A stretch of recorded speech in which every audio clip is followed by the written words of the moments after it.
You are looking at Julian's pronunciation guide, where we look at how to pronounce better some of the most mispronounced words in the world, like this other curious word. But how do you say what you're looking for today?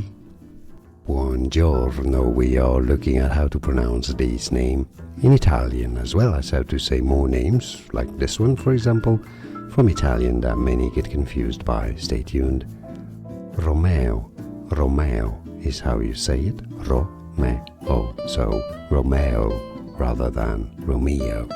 Romeo is how you say Romeo in Italian. And now you know. More videos for you here to learn more. See you there. Thanks for watching.